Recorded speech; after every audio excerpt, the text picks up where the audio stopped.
So hello everyone, welcome back to our channel. आज हमारे साथ मौजूद हैं एक YouTube ऑटोमेशन एक्सपर्ट और आज हम इनसे पूछेंगे YouTube ऑटोमेशन रिलेटेड कुछ क्वेश्चंस, कोई मजे के एक्सपीरियंसेस, ताकि आप लोगों के माइंड में जितने डाउट्स हैं, जितनी मिसकंसेप्शंस हैं, वो आज हम दूर कर सकें। थैंक यू सो मच वासिक भाई, हमें ज्वाइन करने के लिए, हमारी ऑडियंस के लिए टाइम निकालने के लिए। नो प्रॉब्लम साद भाई, thank you so much for the invitation.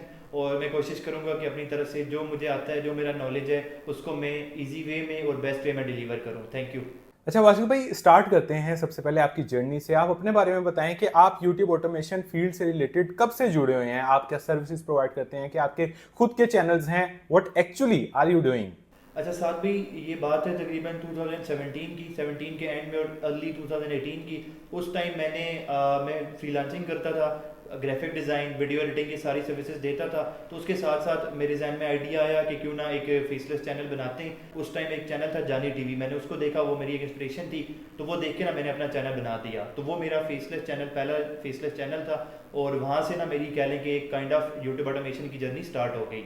तो वो अल्हम्दुलिल्लाह जर्नी चलती गई, आगे बढ़ते गए। और अभी अल्हम्दुलिल्लाह आई हैव मल्टीपल चैनल्स और साथ साथ में सर्विसेज भी दे रहा हूँ जो कि यूट्यूब ऑटोमेशन से रिलेटेड हैं। अच्छा, ज़बरदस्त, बेहतरीन आपका इसमें एक्सपीरियंस देखने को मिल रहा है। सबसे पहले मुझे ये बताएं कि चूंकि आप सर्विसेज के अंदर भी रहे हैं, आपके खुद के चैनल्स भी रहे हैं, व्हाट इज मोस्ट प्रॉफिटेबल? क्या मुझे सर्विसेज की तरफ जाना चाहिए या मुझे अपने चैनल्स की तरफ जाना चाहिए आज 2024 में? अच्छा, इसमें ये है ना कि मोस्टली लोग जो कि फॉर एग्जांपल यूट्यूब ऑटोमेशन में इस टाइम सक्सेसफुल हैं, तो वो तो यही कहेंगे कि नई सर्विसेज में नहीं जाओ। लेकिन फॉर अ स्टार्टर सर्विसेज बहुत ज़्यादा इंपॉर्टेंट है। तो शुरू में आप जब सर्विसेज देते हो, आप क्लाइंट के लिए काम करते हो, तो आपको वहाँ से नई निशेज का पता चलता है। क्लाइंट आपको बताता है कि आप क्या करें क्या ना करें, आपकी इंप्रूवमेंट करता है। तो उससे ना भी आपको बहुत ज़्यादा फायदा होता है। तो जो लोग बिल्कुल यूट्यूब ऑटोमेशन की तरफ स्टार्ट में आना चाह रहे हैं, वो साथ साथ सर्विसेज भी दें। उनकी ना टू वेज में लर्निंग होगी। एक तो अपने चैनल से लर्न करेंगे, दूसरा वो क्लाइंट की सर्विसेज देके वहाँ से भी बहुत ज़्यादा अर्निंग कर सकते हैं और लर्निंग भी कर सकते हैं। अगर हम सिंपली अर्निंग की बात करें, अगर आपका अपना चैनल है, तो फॉर एग्जांपल आप जस्ट स्टार्ट कर रहे हो, साथ साथ फ्रीलांसिंग भी स्टार्ट कर रहे हैं, यानी सर्विसेज स्टार्ट कर रहे हैं, तो शुरू में सर्विसेज में आपकी इनकम ज़्यादा होगी। लेकिन लेटर ऑन जब आपके चैनल ग्रो कर जाएंगे, तो तब डेफिनेटली आपकी अपनी अर्निंग ज़्यादा हो जाएगी। तो बाद में मैं यही कहूँगा कि आप अपने चैनल पर ज़्यादा फोकस करें। दैट इज़ बेटर देन कि आपके क्लाइंट के लिए फोकस करें। मुझे आपकी इस बात से ये एक पॉइंट समझ में आ रहा है कि अगर हम बिल्कुल स्टार्ट में हैं, तो बजाय कि एक्सपेरिमेंटेशन करने के, कभी आप गलत टाइटल सेलेक्ट करें, कभी आप गलत वीडियो एडिटिंग करें, कभी गलत वॉइस ओवर कर रहे हैं, उससे बेहतर है आप सर्विसेज की तरफ आएँ, आहिस्ता आहिस्ता इन स्किल्स को मास्टर करें, और फिर जब आप प्रो हो जाएं अपने स्किल्स में, फिर साथ साथ आप अपने चैनल्स पर भी काम स्टार्ट कर दें। इससे आपका रिस्क भी कम हो रहा है और आपकी लर्निंग भी मैक्सिमाइज हो रही है, राइट? बिल्कुल सही कह रहे हैं, 100% यही बात है। ठीक है। अच्छा, अब मुझे ये बताएं कि आपने फाइवर को भी एक्सप्लोर किया, आपने अपवर्क को भी एक्सप्लोर किया। जो आज नया बच्चा आ रहा है, उसको इन दोनों प्लेटफॉर्म्स में से किस प्लेटफॉर्म की तरफ जाना चाहिए और क्यों सिर्फ उसी प्लेटफॉर्म की तरफ जाना चाहिए? इसमें आपका क्या कहना है? अच्छा, मेरी ये सजेशन होगी कि सिर्फ एक प्लेटफॉर्म नहीं, दोनों प्लेटफॉर्म पे चले जाएं। शुरू में अगर आप जस्ट स्टार्ट करना चाह रहे हैं और आप कह रहे हैं कि मैंने एक से स्टार्ट करना, तो आप डेफिनेटली फाइवर पे जाएं। लेकिन अगर आप प्राइसिंग ज़्यादा चाहते हैं, आप उसी काम के ज़्यादा पैसे चाहते हैं जो कि आपको फाइवर पे कम मिल रहे हैं, तो आप डेफिनेटली बाद में फिर अपवर्क पे चले जाएं। स्टिल मेरी सजेशन ये होगी कि दोनों को एक्सप्लोर कर लें। एक उन पे जो गिग्स बनानी है, आपने प्रोफाइल बनानी है, प्रपोजल करने, वो दोनों का ऑलमोस्ट एक ही तरीका है, थोड़ा थोड़ा डिफरेंस है जो भी है।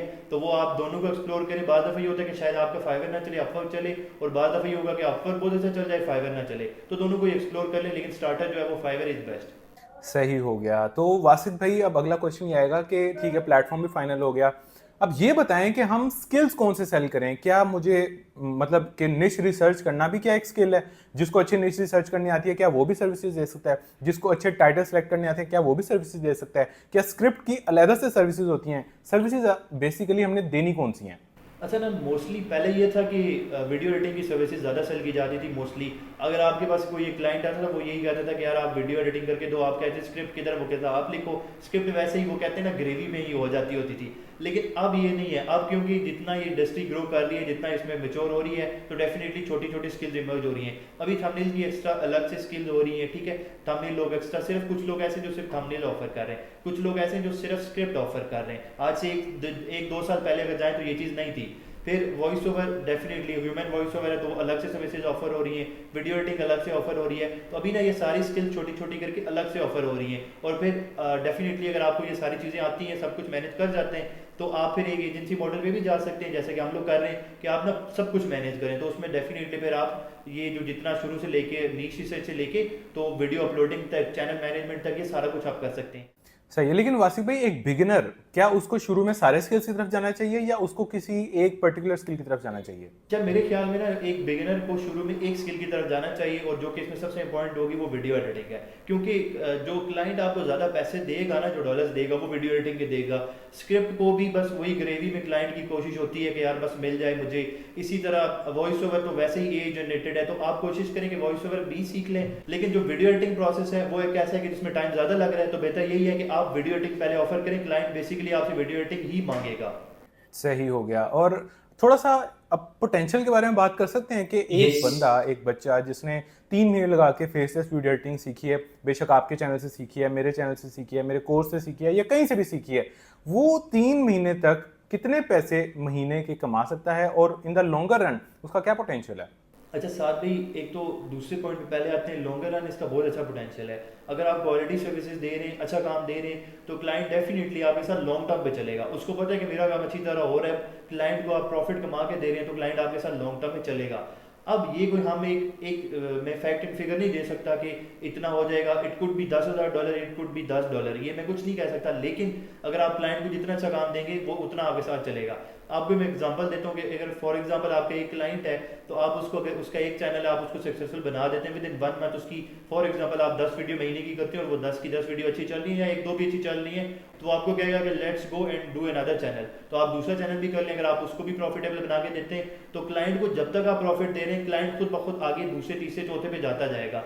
अगर आप क्लाइंट के चैनल को प्रॉफिटेबल नहीं कर रहे, उसको क्वालिटी वर्क नहीं दे रहे, उसको नुकसान हो रहा है, तो डेफिनेटली वो आपको छोड़ देगा। लेकिन फॉर अ स्टार्टर, जो कि एक बच्चा है जो कि अकेला काम कर रहा है, 7 to 8 आवर्स अ डे वो काम कर रहा है, वो कह रहा है कि मैंने फ्रीलांसिंग को फुल टाइम कैरियर बनाना है, उसके साथ कोई टीम नहीं है, कुछ नहीं है, तो वो आराम से $3-4 हज़ार कमा सकता है। ये सारा काम करके बिल्कुल ईजिली कमा सकता है। सही। और एक मैं इसमें चीज़ देख रहा हूँ कि जैसे कुछ स्किल्स है ना, ग्राफिक डिज़ाइन हो गए, लोगो डिज़ाइन हो गए, उसमें आप अपने क्लाइंट को एक दफ़ा चीज़ प्रोवाइड कर देते हो, उसके बाद क्लाइंट कहता है ओके बाय बाय, ठीक है, जी। आपका एक रिकरिंग इनकम वहाँ से आई थिंक नहीं बन सकती। लेकिन ये जो आप स्किल्स बता रहे हैं, इसमें उसने वीडियोज़ आज भी डालनी है, 1 महीने बाद भी डालनी है, 3 महीने बाद भी डालनी है और 1 साल बाद भी डालनी है। तो अगर आप उसके साथ एक अच्छा काम करते हो, उसको अगर आप अच्छी सर्विसेज प्रोवाइड करते हो, तो आई थिंक कि आपकी यहाँ से बड़ी रेगुलर इनकम बन सकती है और रेकरिंग इनकम बन सकती है। बिल्कुल आप सही कह रहे हैं। और मैंने जो आपके दूसरे पॉइंट को पहले किया था वो बिल्कुल यही था कि आपके ना रिटर्निंग क्लाइंट से वो बार बार आएंगे और उनको ये काम बार बार चाहिए, एक दफ़ा नहीं चाहिए, तो डेफिनेटली ये आपके लिए बहुत बेस्ट है। और वासिफ भाई, आप जरा मेरी ऑडियंस को ये भी बताएं कि आपने खुद फाइवर से या अपवर्क से, फ्रीलांसिंग प्लेटफॉर्म से आज तक बाय सेलिंग सर्विसेज कितने $1,000 का मार्क क्रॉस किया हुआ है, जो कि आप पब्लिकली वैसे भी बता चुके हैं? अच्छा वो तो मैं वैसे पहले बता चुका हूँ। मैंने बेसिकली ये किया, वैसे है तो ये रॉन्ग, लेकिन मैंने ना मल्टीपल फाइवर प्रोफाइल और मल्टीपल अपवर्क प्रोफाइल पे काम किया हुआ है ना, तो वो एक प्रोफाइल से मैंने $1,00,000 अर्न किया हुआ है, वो आपके सामने ही है, उस पर हमने पूरी केस स्टडी की है, उसको डिटेल में किया है। और वो सारी सर्विसेज तकरीबन 90% यूट्यूब ऑटोमेशन में थी, बीच में वीडियो एडिटिंग भी थी, वो भी बहुत ज़्यादा किया, लेकिन फिर वीडियो एडिटिंग मुकम्मल छोड़ दी थी। यूट्यूब ऑटोमेशन कदरे ज़्यादा मजे का लगता था और ईजी भी था, थोड़ा मैच भी कर रहा था, तो ज़्यादा यूट्यूब ऑटोमेशन में ही किया है। Excellent excellent. यानी $1,00,000 सिर्फ एक प्रोफाइल से इन्होंने कमाए हैं by selling YouTube automation services. अच्छा, एक और पॉइंट मेरे अभी जेहन में आ रहा है, वासिफ भाई आप ये बताएं कि जैसे आपके क्लाइंट्स हैं वो आप पे रिलाई कर रहे हैं, आप उनको सारी सर्विसेज दे रहे हैं, आप एजेंसी मॉडल पे राइट नाउ शिफ्ट कर चुके हैं, तो क्या कभी किसी ने ये ऑफर किया है कि आप हमारे साथ पार्टनरशिप कर लें, लाइक इतने % आपका, इतने % मेरा, और मैं आपको सैलरी कोई नहीं दूंगा और मैं आपको महीने के फिक्स इनकम कोई नहीं दूंगा, जितने पैसे हमारे यूट्यूब से बनेंगे उनको मिल मिला के चलेंगे, ये कैसे पॉसिबल है और क्या ये पॉसिबल है भी या नहीं? अच्छा ये ना, इस पे मैं मल्टीपल मुझे एग्जैक्ट अभी याद नहीं है, लेकिन मैं मल्टीपल चैनल पे इस तरह काम कर रहा हूँ कि जिनके साथ ना मैं रेवेन्यू शेयर पे काम कर रहा हूँ। और मोस्टली ना, अच्छा इसमें ना जो आपके साथ क्लाइंट इस तरह चलेगा, एक तो कभी कभार आपको स्कैमर टाइप क्लाइंट भी आएंगे, वो कहेंगे कि आप मेरा जब चैनल सक्सेसफुल होगा उसके बाद आप मुझसे पेमेंट ले लेना, तो आप उसमें मतलब फिर आपका क्लाइंट के साथ ट्रस्ट होना चाहिए। तो हम मोस्टली ये करते हैं कि एक क्लाइंट को ना पहले एक अपफ्रंट पेमेंट कह देते हैं कि अगर पर वीडियो की फॉर एग्जांपल $70 रेट है, एग्जांपल देता हूँ, तो हम उसको ये भी कह देते हैं कि हाँ चलें जी, मैं हम आपके लिए $30 पर वीडियो में करेंगे, लेकिन जब आपका चैनल मोनेटाइज हो जाएगा तो फिर उससे ना 20% 30% ये हमारा रेवेन्यू शेयर होगा। तो मोस्टली ये होता है कि अगर क्लाइंट को जो प्राइस होती है उस पर डिस्काउंट दे देते हैं और प्लस उसके साथ साथ ना रेवेन्यू शेयर कर देते हैं। तो रेवेन्यू शेयर मॉडल पे मैं मल्टीपल चैनल पे इस टाइम काम कर रहा हूँ और अच्छा काम कर रहा हूँ। ऐसा नहीं कभी हुआ कि जब उसका चैनल मोनेटाइज हो उसके बाद वो आपको कहे कि ठीक है भाई अल्लाह हाफिज़, मैं अब नए बंदे को हायर करूंगा जो जिसको अगेन मैं $30 दूंगा इंस्टेड ऑफ $70? तो कभी इस तरह का कोई धोखा तो नहीं हुआ, और हुआ है तो उससे हम कैसे बच सकते हैं? आपका इसमें क्या कहना है? यार ये धोखा ना मेरे बड़े बड़े दिल पे लगता है। तो ये इस तरह धोखा मेरे साथ नहीं हुआ, मैं इसको धोखा नहीं कहूँगा, लेकिन ये मेरे साथ मल्टीपल टाइम हुआ भी है। और उसमें अगर क्लाइंट के साथ हम शुरू में भी ये कर रहे हैं ना, तो उसको कह देते हैं, क्लाइंट कहता है कि ये इशू नहीं होगा, हम साथ चलेंगे, लेकिन कोई उसके साथ कोई बाउंड नहीं हो गए, कोई परमानेंट नहीं हो गए कि नहीं बस हम साथ ही चलेंगे। मेरे साथ एक दफ़ा ये हुआ कि एक क्लाइंट थी मेरी, उसके साथ बहुत अच्छा चलते रहे, तकरीबन 2 साल हम लोग साथ चले, उसका चैनल बहुत अच्छा ग्रो किया, मतलब काफ़ी ज़्यादा ग्रो किया, उसका सिल्वर प्ले बटन भी आ गया था। और उसको शुरू से लेके एंड तक हमने ही चलाया था, 2021 से लेके ये 2023 के एंड तक मेरे साथ थी। फिर बीच में ये हुआ कि ना थोड़ी सी प्रॉब्लम्स आना शुरू हो गई। प्रॉब्लम इस तरह नहीं थी, बस कोई स्कैम नहीं किया क्लाइंट ने, या कोई मतलब बड़े अच्छे लोग थे, ऑनेस्ट लोग थे, लेकिन प्रॉब्लम ये हुई कि कुछ क्वालिटी में प्रॉब्लम आ रही थी, कुछ चीज़ें मुझे बेहतर लग रही थी, कुछ उनको नहीं सही लग रही थी। वो फिर हमारे बीच में प्रॉब्लम आ रही थी। अगर फॉर एग्जाम्पल वो थी भी, अब मैं नीश नहीं रिवील कर सकता, लेकिन बड़ी लॉन्गर वीडियोस थी, 1 आवर+ की वीडियोस होती थी।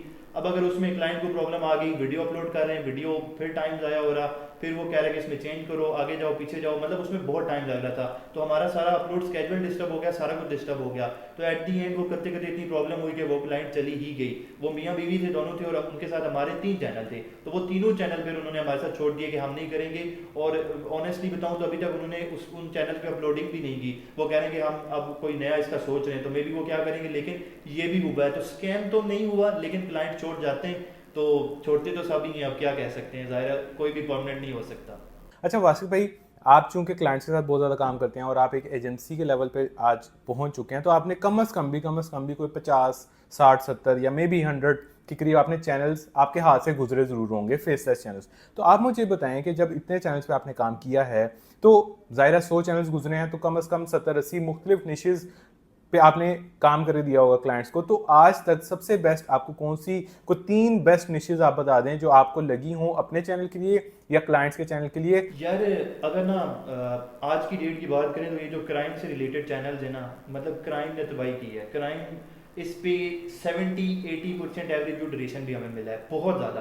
क्योंकि क्राइम आपको पता है कि वो जो लाइव होता था ना, कोई देखे ना देखे, शबीर तो देखेगा, एक्सप्रेस न्यूज़ में आता होता था, वो हम लोग उसका इंतजार करते थे कि यार पूरी रात को वो आएगा और हम देखेंगे एंड तक। तो क्राइम के चैनल्स ने बहुत अच्छा परफॉर्म किया। फिर उसके अलावा देखें, हर वो नीश जिसमें कि सारे अवाम भागना शुरू हो जाती है ना कि यार सारे ये करो, सारे ये करो, वो नीश अगले नेक्स्ट 2-4 महीने में वो वैसे भी तबाह बर्बाद हो जाती है। उसमें वही एक्टर रह जाते हैं कि जो बहुत ज़्यादा स्ट्रॉन्ग है, जिनकी क्वालिटी बहुत अच्छी है, काम बहुत अच्छा है, अदरवाइज वो नीश पे डाउन चली जाएगी। तो एक तो ये इस नीश की एग्जांपल थी। उसके अलावा अगर आप नीश का पूछें तो थोड़ा सा नीश ऐसी होनी चाहिए कि लाइक स्टोरी टाइप हो। जैसे क्राइम में तो crime is always a story, कि ये हुआ उसके बाद ये हुआ और एंड ये हुआ। तो जिस भी नीश में आप स्टोरी लेके चल रहे हैं और एवरेज ड्यूरेशन अच्छा आ रहा है, तो यूट्यूब डेफिनेटली उसको बहुत अच्छा मैसिवली पुश देगा। 2 और निशेस का नाम मैं इसलिए नहीं लूंगा कि मैंने एक दफ़ा स्केरी नीश का बताया था कि यार स्केरी नीश में आप लोग काम करो, उस पे हर पाकिस्तानी ने जाके काम किया, और इस टाइम स्केरी नीश बेचारी बर्बाद हो गई है। तो यार मैं इसके अलावा मैं किसी नीश को रिवील नहीं करूंगा। अगर हम गूगल पे भी सर्च कर लेंगे, चैट जीपीटी पे भी जाके सर्च कर लेंगे, कोई 250-300 निशेज़ तो आपके सामने वैसे ही आ जाएंगी। तो it always depends on your experience, on your आपका इंटरेस्ट किस चीज़ में है, आपके पास रिसोर्सेज कौन से अवेलेबल हैं, आपका बजट कितना है, आप टाइम कितना पुट कर सकते हैं, आप सर्च ट्रैफिक को हिट करना चाह रहे हैं या ब्राउज ट्रैफिक को हिट करना चाह रहे हैं। बहुत सारे सर्कमस्टांसेस होते हैं, उसके बाद जाके हर बंदे के लिए एक मुख्तलिफ आंसर निकल के आता है कि उसको किस निश में जाना चाहिए। दैट्स एब्सोल्युटली ट्रू, और मैं भी आपसे एग्री करूंगा कि एक निश बता दें, 2 बता दें, 3 बता दें, इससे कोई फ़ायदा नहीं है। मैं आपको कोई XYZ निश बता दूं और हो सकता है आपने उसके बारे में कभी सुना भी ना हो, आप उसके टाइटल्स कहाँ से फाइंड आउट करके आएंगे, आप उसका जो वीडियो का मटेरियल है वो कहाँ से फाइंड करेंगे जाके? तो जो आप देखते हैं, कंज्यूम करते हैं, जिसमें आपका इंटरेस्ट है और जो आपकी ग्राउंड रियलिटीज़ हैं, उसके हिसाब से आपने फाइनल करना होता है कि आपने किस निश में जाना है। अच्छा वासिफ भाई, अब मुझे ये बताएं कि जैसे आपकी एजेंसी है, तो क्या इंग्लिश वॉइस ओवर्स भी आप लोग अपने क्लाइंट को ऑफर करते हैं या आप सिर्फ AI के थ्रू वॉइस ओवर्स करवा रहे हैं? अच्छा साथ भाई, इंग्लिश वॉइस ओवर बहुत ज़्यादा ऑफर किए। मैं आपको बताऊं कि एक टाइम आज से कुछ अर्सा पहले कर लें, हमारा लाखों में बजट होता था जो कि ना हम लोग इंग्लिश वॉइस ओवर को देते थे। मेरे साथ रोमानिया, USA, कनाडा, वहाँ के गोरे मेरे साथ काम करते थे और वो बहुत अच्छा था। लेकिन अब ऑलमोस्ट हमने छोड़ दिया। अभी भी मेरे पास एक पूरी लिस्ट है। अगर कोई क्लाइंट कहे कि हमें ह्यूमन वॉइस ओवर चाहिए, नहीं भाई हमें 11 लैब नहीं चाहिए, तो मैं उनको दे देता हूँ, इनमें से पसंद कर लो, जो मर्जी कर लो। लेकिन जब मैं हम फिर खुद क्लाइंट को कहते हैं कि भाई तुम जाके ये 11 लैब को भी सुनो या इस क्लोन वॉइस को भी सुनो, ये इतनी बेहतर है, तो तुम क्या जरूरत है जाके एक ह्यूमन वॉइस ओवर के पास जाओगे। ह्यूमन वॉइस ओवर का मसला यही है कि वो 3-4 दिन लगा देगा, टाइम लगाएगा। अब फॉर एग्जांपल 1 आवर की जो अगर हमें एक वॉइस ओवर चाहिए, तो उसमें क्लाइंट आपको पता है कि पूरे, शायद सॉरी क्लाइंट नहीं बल्कि जो आपका वॉइस ओवर आर्टिस्ट है वो 5-6 दिन लगा दे, हफ्ता लगा दे, तो इतनी देर में तो ट्रेंड भी चले जाते हैं, प्रॉब्लम हो जाती है। तो हम मोस्टली यही कोशिश करते हैं, यही क्लाइंट को सजेस्ट करते हैं कि एआई वॉइस ओवर कर लो, लेकिन अगर किसी को ह्यूमन चाहिए तो वो भी दे देते हैं। तो एआई वॉइस ओवर की जो मिथ है कि वो ये मोनेटाइज नहीं होते, ये हर बंदा यही अपने चैनल पे यूज़ कर रहा है, तो मोनेटाइज कैसे हो सकता है, रीयूज़ का इशू आ सकता है, तो इसमें कितनी हकीकत है? अच्छा, एआई वॉइस ओवर की वजह से हमारे इस टाइम सारे चैनल ऑलमोस्ट 99% चीज़ें हमने एआई वॉइस ओवर को छोड़ दिया, ह्यूमन वॉइस ओवर पे चले, सॉरी ह्यूमन वॉइस ओवर को छोड़ दिए, एआई वॉइस ओवर पे चले गए, बिकॉज एआई वॉइस ओवर बहुत ज़्यादा स्ट्रॉन्ग हो गए। अब अगर 2019 में 20 में जब ये 11 लैब्स, ये वेलसेट लैब, ये चीज़ें इतनी नहीं होती थी, तो वही मतलब मज़े के सॉफ्टवेयर नहीं थे, लेकिन अब बहुत ज़्यादा स्ट्रॉन्ग हो गए हैं, तो इस तरह का कोई मसला नहीं है कि आपका चैनल मोनेटाइज नहीं होगा। आप थोड़ा सा कुछ ट्रिक्स हैं कि like different voice over use करें, एक ही ना यूज़ करें, बीच में उनकी थोड़ी बहुत एडिटिंग कर लें, पिच चेंज कर लें, स्पीड चेंज कर लें, और अगर आपकी एक वॉइस है आप उसी को ही क्लोन कर लें, एक सॉफ्टवेयर से उठाया दूसरे पे क्लोन कर दिया, तो इससे कोई मसला नहीं होता। और आप कुछ भी ना करें, जस्ट इवन कि अगर आपका अच्छा वॉइस ओवर है और आप सिर्फ एक ही वॉइस ओवर एक ही चैनल के साथ स्टिक है, तब भी आपको कोई मसला नहीं होगा। लेकिन थोड़ा सा एक एहतियाती तदबीर यही होती है कि आप उसको चेंज कर लें तो आपके लिए बेहतर होगा।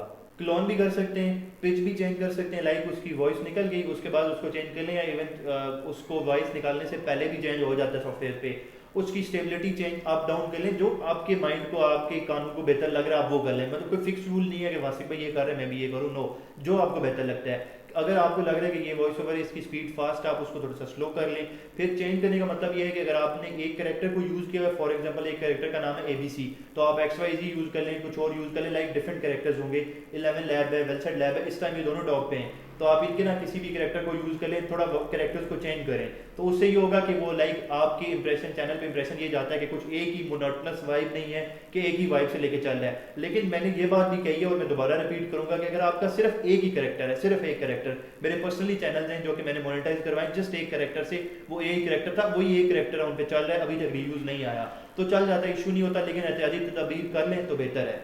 ठीक है, हमारी एक ये मिथ भी क्लियर होगी कि एआई वॉइस ओवर्स मोनेटाइज होते हैं। जिस तरह के वासिफ भाई ने बताया कि 99% काम अब एआई पे शिफ्ट हो चुका है, कोई इसमें मसले वाली बात नहीं है। द पॉइंट बीइंग इज कि शायद आप लोगों ने वो चीज़ सीखी नहीं है कि किस तरह से उसको इम्प्लीमेंट करना है। आपने ये 2-3 प्लेटफॉर्म के नाम सुने, आप किसी भी वॉइस ओवर पे गए, उसको डाउनलोड किया, उसको इस्तेमाल किए जा रहे हैं, फिर रीयूज़ का मसला आ गया और अब आप रो रहे हैं। तो बेहतर ये है कि अपनी लर्निंग्स पे इन्वेस्ट करें, आप चीज़ों को सीखें, जो राइट पीपल हैं इन द इंडस्ट्री उनसे सीखने की कोशिश करें, क्योंकि वो ऑलरेडी उस काम से गुजर चुके हैं जो काम अब आप लोग करना चाह रहे हैं या जिसमें आप ऑलरेडी फेल हो चुके हैं। तो अब खत्म करते हैं इसको आखिरी एक क्वेश्चन के साथ कि आपने जितने एआई वॉइस ओवर्स की बात की है, मेरी ऑडियंस को, वैसे तो मैंने अपने चैनल पे भी बताए हुए हैं, लेकिन आप अपने एक्सपीरियंस से कोई 3-4-5 एआई वॉइस ओवर के आर्टिस्ट के नेम बता दें ताकि इनको मजीद परेशानी ना हो कि उधर भटक रहे हैं उधर भटक रहे हैं, ये डायरेक्ट उन आर्टिस्ट पे जाएं और उसको थोड़ा बहुत एडिट करके वो अपने चैनल्स के लिए यूज़ कर सकें। यार मैं आपको ना सिंपल एक शॉर्ट फार्मूला बताता हूँ। अगर आप 11 लैब पे जाते हैं, 11 लैब पे आप उसका कोई वॉइस ओवर उठा देना, कोई वॉइस ओवर, तो वो मोनेटाइज हो जाएगा, दैट्स इट। तो फिर मतलब कोई पीछे मसला नहीं रहता।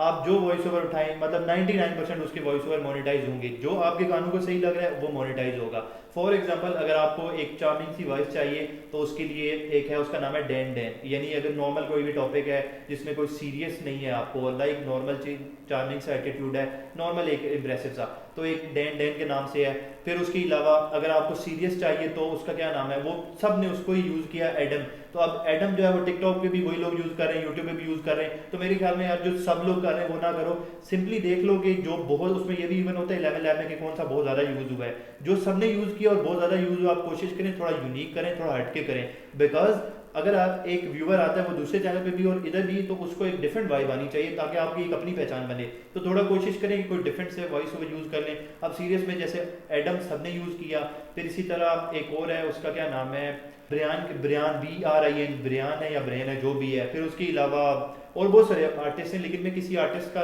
इसलिए मैं आपको अगेन वही कहूंगा कि मैं कह रहा हूँ ये आर्टिस्ट कर लो तो वो नहीं करो, फिर सब वही करेंगे, 100 लोग देख के वही लोग करेंगे, वही करेंगे, तो ये अच्छा नहीं है। आप अपने चैनल की अलग से फील बनाएं और उसमें ऑलमोस्ट सारे जब मोनेटाइज हो रहे हैं तो फिर पीछे कोई मसला ही नहीं रहता।